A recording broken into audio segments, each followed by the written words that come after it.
Good morning, everybody. This is Grant Sparks with the Grant Sparks Show, and this is episode 326, I think. Today, we're going to be absolutely talking about the one thing that everyone is really guilty of when they don't want to set goals. I talk to a lot of people about goal setting. I talk to a lot of people on the street. I talk to a lot of my clients about goal setting, and nearly every single person I talk to about goal setting says this one thing on why they don't set goals. And we're going to touch base on that real quick. We're also going to cover two aspects of this element of why people don't set goals, why they're petrified of not setting goals. And then we're going to be covering the three things I recommend, the three keys that I recommend to overcoming this little aspect of goal setting. Why? Why would we even be talking about this? We're going to talk about that and more on the Grant Sparks Show. Now, before any of this, you know what we're going to do. On the Grant Sparks Show, nearly every single time we start the show, we start with morning cup of gratitude. Sorry, I'm covering it up. Morning cup of gratitude. What are you grateful for? I want to hear in the comments below what you're grateful for, what's going on in your life. Please drop it in the comments so that I can celebrate it. What are you grateful for today? I'm going to give you a shout out. I see you here on TikTok or see you here on Facebook or wherever you're at. Drop in the comments what you're grateful for, because listen, if you cannot share what you're grateful for, you're emotionally constipated. You cannot be ready to receive what the world has for you, what all the goodness in the world has for you, if you do not start with the heart of gratitude. So drop in the comments. Tell me what you're grateful for. I'll give you a shout, definitely. And that's just the first step to opening up your heart, because if you have a thought and that thought says, I'm grateful for X, Y, and Z, but you stifle that, you're actually rehearsing, stifling your intuition for good in the world all day long. So I present for your consideration. Take a second in the comments, give me a shout, and tell me what you're grateful for today, and then I can celebrate that with you before we get started. The big thing I'm freaking grateful for today myself, I'm absolutely grateful for a kick-ass workout. I've already been at the gym. We've already got my workout in.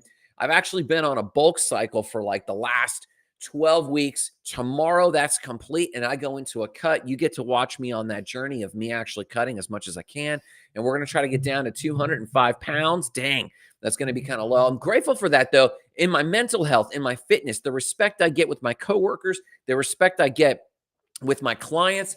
It has paid off in full every single time. The best investment I have ever freaking made has literally been in my fitness. What are you grateful for? Tell me in the comments below. I want to hear it. I want to hear what's got you pumped.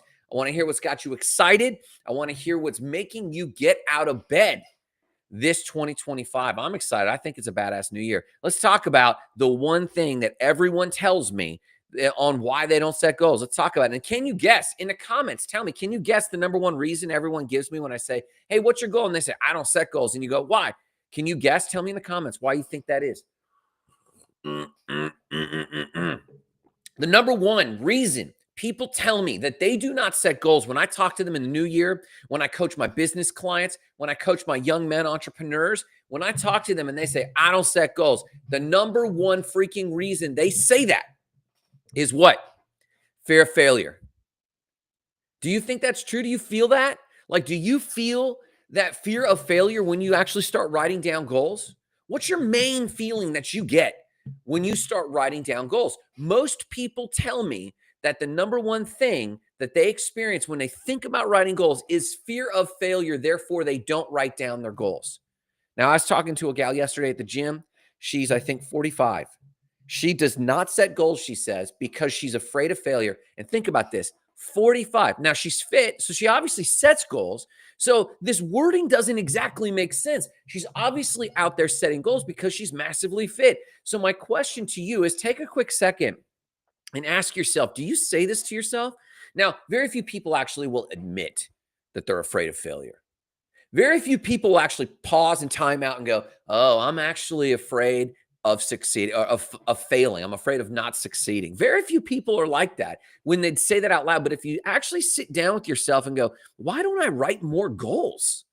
Why don't I set more ambition for myself? 9 times out of 10, it's they're afraid of how they're going to feel if they don't succeed. They don't have a good system for that. And so 2 things I've noticed about this real quick. Two things I've noticed about this is this. They're afraid specifically of two things. Number one, they're afraid of losing finances or reputation. It's easy to think that a lot of entrepreneurs like me tie their identity to their financial success. So if I'm having a really good quarter, I feel good about myself. If I'm not having a great quarter, I don't feel good about myself. Now, that's not my case exactly, but a lot of entrepreneurs are like that. A lot of goal setters are like that. They feel like they have to have their identity tied up to their goals. And in one way, it's hard to get around that. A lot of people's identity is tied into their goals. And honestly, it can provide some psychological leverage because if you think, man, my identity's tied in, I've got to do this thing, that's actually some good psychological leverage to actually take the next level in your goals. But a lot of people avoid goals entirely because they don't want their identity wrapped up into this thing. So they avoid it for that one reason. The other reason is perceived judgment of others. What are people going to say? What if I actually go out here and attempt to get super fit? What if I go out here and attempt to get super fit? I get super fit and suddenly, or I'm on my way to getting super fit, but I fall off the wagon. I start getting fat. People start making fun of me. People start making fun of the fact that I don't have abs. People start making fun of the fact that I might fail at that one lift. Or if I go surfing and I want to become a surfer, but all they see is video footage of me falling. There's this fear of what people are going to think. And I get that. That makes sense. Do you experience that? I want to hear in the comments. Do you experience that at all when you think, I want to try something big, try something new. I want to step outside of my comfort zone, but I'm afraid of what other people think. I present for your consideration more than being afraid of financial loss, more than being afraid of personal loss. People are more afraid of what other people will think. And by proxy, they think, well, if people think I'm stupid for trying a new hobby like surfing, for trying to travel the world this year, for trying to get abs, for trying to ask that person out on a date, for trying to change my relationship status, whatever that might be, whatever someone is experiencing, I believe they think that they will look like a failure. Well, we're going to tackle this in the three ways that I coach my business clients. I have goal coaching clients, I have small business clients, and I have young men that I coach on their businesses. If you're in any of those categories, if you own a small business, guy or girl, if you have big goals you want to set, doesn't matter who you are, or if you're specifically a male just starting out in your 20s or something, reach out to me because I'll tackle this and help you specifically. But I'm going to give you the 3 tips I give them right now. Let's actually look at that. Hold on, let me check these comments real quick. We got any comments? No, people are just joining. I don't have too many comments at the moment. But listen, if you do have your questions about goal setting, drop them. Sorry, bro. If you do have questions about goal setting, drop them in the comments. I'd love to hear. I'll answer them. If, oh, yeah, boom, that dude's really hitting me up. Or if you have fears and concerns, if this is you, let me know. Or one other thing that I want to hear about is if you have something you're grateful for, drop it in the comments. Let me know that. Okay, let's talk about these 3 things real quick. Actually, before that, I want to touch on this. I'm so sorry. Why should you overcome the fear of failure? I did want to touch on this. I'll tell you this. A lot of you have greatness within you. I see there's 79 of you, 97, 75 of you over on TikTok. There's a handful of you over on Facebook and Instagram and LinkedIn. A lot of you have goals inside of you. So why are we talking about overcoming the fear of failure? For several reasons. Number one, I can see it in your freaking eyes when I run into you in the street and you say, hey, Grant, I want to do X, Y, and Z. I can tell when you have conviction or not. I can tell when a coaching client comes up to me and says, hey, Grant, I want to achieve this in my business. Hey, Grant, I want to achieve this in my fitness. And I go, okay, tell me about it. And I can tell when they lack conviction, when they're doubting themselves. And I know in the back of my head, I can give them advice. I could give them my book for free. I could do a free coaching for them. But they lack conviction because they don't truly believe in the thing inside of them. They believe their fear more than not. I'm talking about overcoming the fear of failure because you have greatness inside of you that people need. You have a reason you're here on this planet, I believe, whether you believe in God or whether you believe in the universe or whatever it is you believe. I believe you have a purpose on this planet as something to add to this species and to this life. And if you are operating in fear of failure, I'm sorry, but you're causing someone else to miss out on your gifts. If you're wrapping up and holding back who you could be for someone else, you're literally holding back what people around you, to the left of you, to the right of you, absolutely need. And so I think it's critical that you overcome the fear of failure. And by overcome, I don't mean not feel fear. When I say overcome the fear of failure, I'm talking about overcoming by taking action in spite of your fear. I do not believe, hear me clearly on this, to achieve big goals, I do not believe you need to actually not feel fear.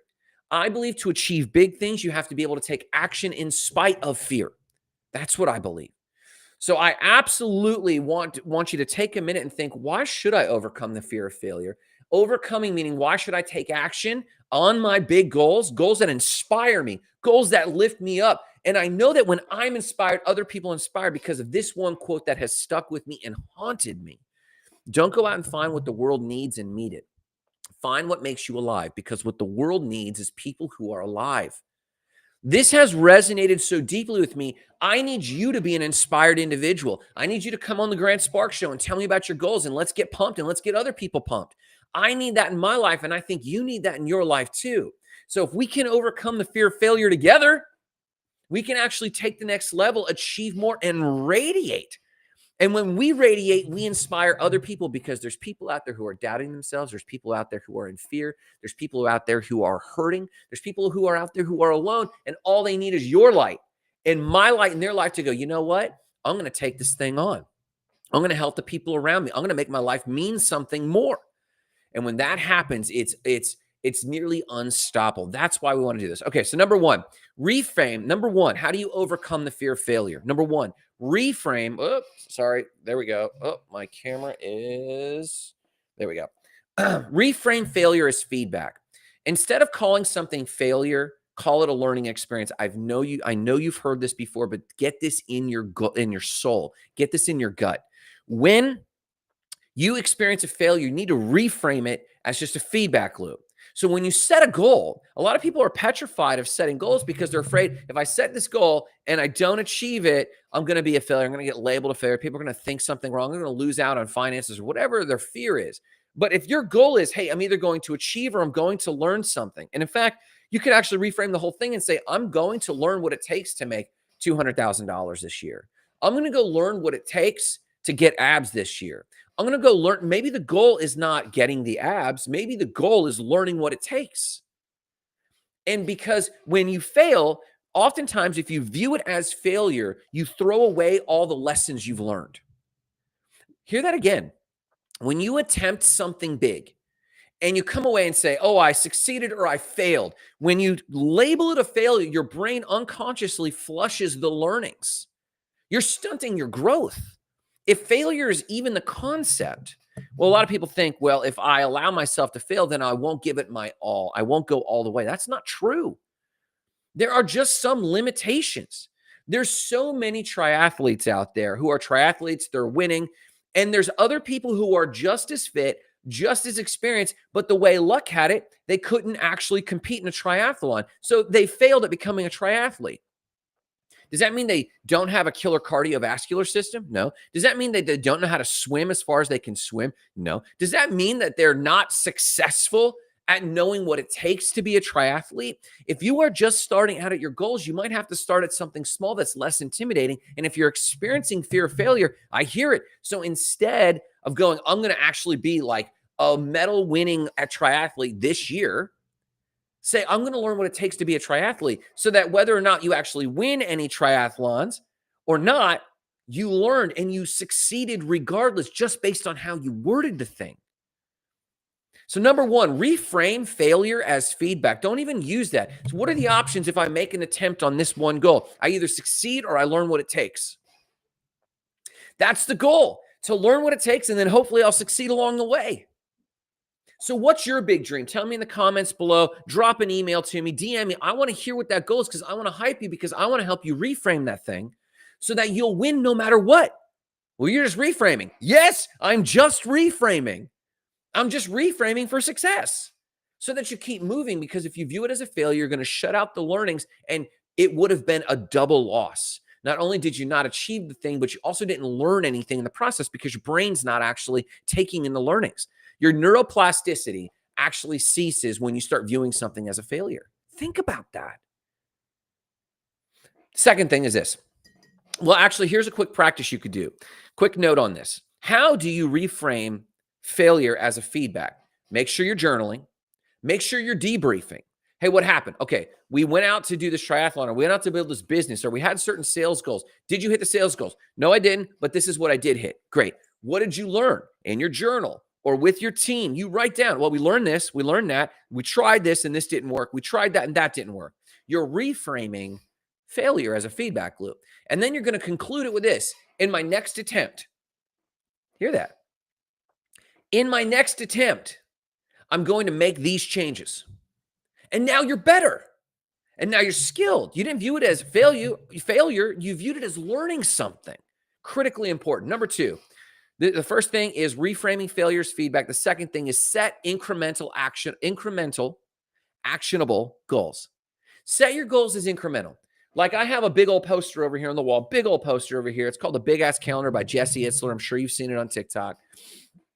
I've got mine up and I've got these goals for the year and they're big goals. But what have I done? I've broken them down by quarter, by month, and by week. So my incremental goals, so goal setting isn't just like, I'm going to be a triathlete, and you don't set incremental goals to do a sprint triathlon or to practice. A lot of goal setting is actually habit setting. Hear that. A lot of goal setting is actually habit setting. Maybe you don't say, I'm going to become an award-winning triathlete this year. Maybe you say, I'm going to practice for my triathlon 5 days a week. That's my goal this year. Just 5 days a week. Are you going to compete? No, not interested in that yet. There's a great quote on this. We vastly overestimate what we can achieve in 1 year and vastly underestimate what we can achieve in 3. We tend to do these things in increments of years. And if we don't like that, which a lot of people intuitively don't like the idea, it's hard to achieve everything you're trying to achieve in 1 year. But because things compound and grow exponential, in 2 or 3 years, you could be in a light years different position than you were today. But you still have to break it down in incremental goals. So if you're like, I want to be an award-winning triathlete, and you're like, I'm starting from zero, I'm going to do that this year. Is it possible? Absolutely. From Grant, you'll hear it's possible. Is it probable you're going to do everything it takes? Probably not. We can sit down and talk, and if you actually have it, let's talk. Let's coach through that. Not a lot of people actually have what it takes to start from zero and achieve everything they're trying to achieve in 1 year. It's possible. Totally. It's not probable, and you might be setting yourself up for some serious frustration unless you reframe failure as feedback. The second thing, though, is set incremental, actionable goals. Have week goals, have month goals, have quarter goals, and have an annual goal, and then have 18-month goals so that you're setting your time horizon so that it's not make or break this year. Second thing, set incremental, actionable goals. Number three, build a support system. Surround yourself with mentors, coaches, and a peer group. I fail horribly at this. I do not run with a real good set of peers, and I don't often actually have my own coach. I am a coach. I'm a goal coach. I've helped people with ADHD run businesses. I help people work through, success and goals, and performance coaching is what a lot of people call what I do. Linguistic coaching, how to do public speak. I've done all kinds of coaching. But I have failed miserably at consistently having a coach in my own life. And I need to change that this year. I need a coach in my life this year. You need to build your own support system. Who will be your mentor? What coach will you pay for? There's all kinds of coaches. Grant, that's really expensive. Yeah, there's some pretty expensive coaches out there, but there's also very affordable coaches out there. Well, Grant, coaches have never done what I've done. Hey, listen to me. Tiger Woods, the famed golfer, had a swing coach long after he had already won the Masters and the PGA Tour. And the swing coach had never won that before. Why? Because a coach doesn't have to have been there. A coach needs to be able to pull it out from you, right? Now, if you need a mentor is someone who has been there before. And those people, the criteria for a mentor is that they have been there before and they can tell you how to do it. The criteria for a coach is that they can see what's holding you back and they can walk you through that through a Socratic method, through dialogues or discussions. They have a gift to pull that out of you, to help identify it and help you move on. That's what a coach does. You need mentors, you need coaches, and you need peers. Who in your peer group can actually speak to that thing you're trying to achieve? Who in that peer group can actually help you, support you? Now, that's often a spouse, that's often siblings, it's often your neighbor, but more often than not, I present for your consideration. More often than not, your support group won't be any of those people. You see, the people closest to you, God bless them, need a lot from you. If you're a male, if you're a female, if you're a mom, it doesn't matter. If you're a business owner, these people very rarely can pull double duty that they support you but also fulfill their other role in your life. Chances are you need mentors, peers, and coaches who are outside of your current group because they don't have other obligations to you. They don't have mixed motives. Their motive is exactly what that relationship is. So the third thing here, build a support system, build people that are doing it. If someone else is competing for that triathlon or doing bodybuilding or building a business, specifically building a business in your field, just like you're building a business or a side hustle, run with those peoples. Maybe join their school group, maybe join a Facebook group, maybe join a LinkedIn group. But more than anything, you need to be in relationship and rapport with those people. So how do you overcome the fear of failure? Number one, reframe failure as feedback. Number two, set incremental actionable goals. And number three, build a support group. Because no matter what you need, we need, the world needs your greatness. We need what's inside of you. We need your gifts. Now, you might think my little side hustle is just a product. It's not that important. Who could you be if that little side hustle becomes successful? What sort of skills will you have? What sort of empathy will you have? And then what's the next business you're going to build? How will you give back in terms of time, energy, or money to the people around you should you start succeeding? Doesn't matter if it's just a little widget company. Doesn't matter if it's a passion business or not. I have a coaching business, so my passion and fulfillment is integrated with what I do. That might not be your case. That's okay. You might have a car washing business. It doesn't feel very fulfilling, but if it hits its goals this year, who will you be? And that's what the world needs. They don't necessarily need another car washing business. They do because there's so many bad ones out there. They don't necessarily need another widget company, though they do because there's so many bad products out there. But what they need is who you will become in the process. That's what people need. They need you. That's why we're talking about this today. Listen, I want you to get out there and write your goals down, big goals. You might experience fear of failure, but I want you to take action in spite of that. I want you to sit down and write goals that you have that could take 12 to 18 to 24 months to accomplish, goals that would freak you out. You don't have to know how yet. Do not filter your goals based on knowing how to do them. Don't filter your goals based on knowing how to do these goals. Write the goals that are on your heart. And it's going to take time because we're so programmed to only want the things we can have. Does that resonate with you? We're so programmed to only want the things we know we can have. So our goals and our successes are just on repeat. I pray it's so much more than that for you. I pray you set goals that scare you but thrill you. I pray that you set goals that freak your family out and freak people out around you. I pray you set goals that shift the relationships around you. Because if it pays off, it's going to massively impact your finances. If it pays off, it's going to massively impact your health. Well, Grant, what if it doesn't pay off? I don't know. You tell me. You're living it right now. You tell me what that feels like. Whether you're absolutely miserable, as so many of the young men I coach are, or whether you're just struggling, as so many of the single mom business owners that I talk to and coach, they're struggling, they're getting by. You tell me what that's like. And I'll tell you, if you fail at your goals or you fail to set goals, you're just going to keep getting what you've always gotten. What is that quote? If you keep doing what you've always done, you're always going to get what you always got. So you tell me what that outcome is. Grant, what if I attempt these things and fail? It can't get much different than this. Because for most people, people are down and out. For most people, they're at the bottom. They've experienced highs and lows, and you know what? They're done with their lows. But if you set goals that scare you, if you set goals that you don't yet know how to achieve, good girl, good guy, get it. That might shift. Just the hope of that might shift you. And if you can, here we go. And if you can reframe failure as learning, because if I fail, I didn't fail, I actually learned because I'm going to step up to the plate in 5 minutes. I'm going to take a breather, lick my wounds, but I'm going to step back up to the plate because write your goals in stone and your plans in sand. Your plans are going to shift. The skills needed are going to shift. AI is here. AI is here. When I started my coaching company, there was no such thing as AI. It was science fiction. 2008, 2009. And then we started seeing AI websites. These technologies weren't here, so the plans have to shift a little bit. That's okay. You might get into a car accident, injure yourself, and have to start your fitness journey over. That's okay. But you learned, and now you know how to work out. Imagine if you were just morbidly obese and thought, maybe a passing thought, someday I'd like to work out. You don't. You get into a car accident, now you're starting double behind the ball, 8 ball.